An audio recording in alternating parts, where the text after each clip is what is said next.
আজকে বাগনিকে জিজ্ঞেস করলাম যে কী খাবি, বিরিয়ানি নাকি পোলাও আর রোস্ট।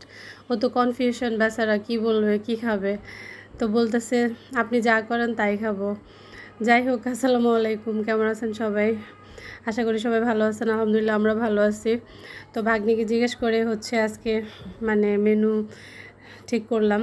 তো লাস্ট মোমেন্টে আসলে ঠিক করলাম যে আজকে রোস্ট আর পোলাও করি, যেহেতু আমার হচ্ছে বিরিয়ানি অত পছন্দ না। তো ভাগ্নি হচ্ছে বিরিয়ানি করলেও খুশি, রোস্ট পোলাও করলেও খুশি। তো যেহেতু শুক্রবার, ভাবলাম যে ওদেরকে হচ্ছে আজকে রোস্ট পোলাওটাই করে দিই।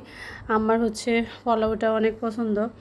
হচ্ছে উনি হচ্ছে খালি খালি পোলাও খাইলেও ওনার কাছে ভালো লাগে। তো আমি এই জন্য চিন্তা করলাম যে ভাগ্নিরটাও থাকুক, আমারটাও থাকুক। তো এই জন্য হচ্ছে রোস্ট পোলাওটাই করলাম।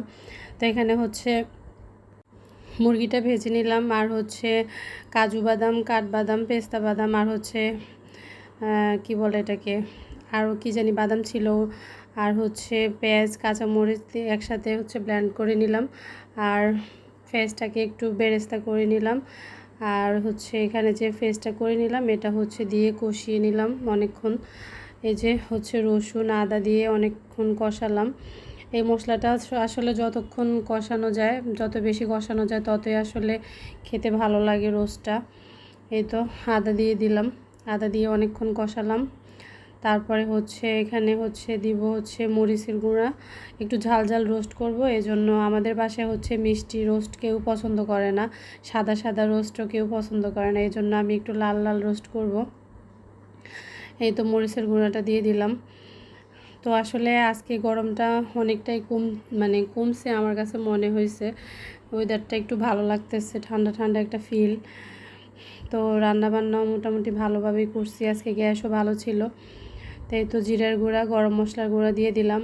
বাড়তি কোনো রোস্টের মশলা দিই নাই। আমি ইদানিং রোস্ট রান্না করতে ঘরে যে মশলাটা করি, আমার যে বাসায় 15-16 আইটেমের যে গরম মশলাটা করি, ওটা দিয়ে হচ্ছে আমি ইদানিং রোস্টটা করি। বাইরের প্যাকেটের যে মশলাটা থাকে না, ওটা দিই না।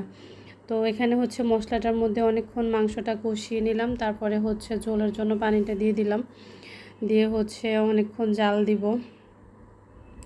তো এখানে কয়টা কাঁচামরিচ দিয়ে দিলাম, এটা হচ্ছে ফ্লেভারের জন্য দেওয়া, যেহেতু একটু গুঁড়ামরিচের গুঁড়া দিলাম, এই জন্য হচ্ছে কাঁচামরিচ অল্প করে দিছি, আর কাঁচামরিচ হচ্ছে ব্লেন্ড করেও দিছি। এই তো ফাইনালি হয়ে গেছে। আর এখানে হচ্ছে পোলাওটা রান্না করে নিব। যেহেতু শুক্রবার, তাড়াহুড়ো করে সব কিছু করতেছি, সবাই হচ্ছে নামাজে গেছে, নামাজ থেকে এসে তো খাবার দিতে হবে। তো তাড়াহুড়ো করে আসলে রোস্টটা করে হচ্ছে পোলাওটা রান্না করব, আর হচ্ছে মাছ ভাজি করব, আর করলার একটা ভর্তা করব ভাবতেছি।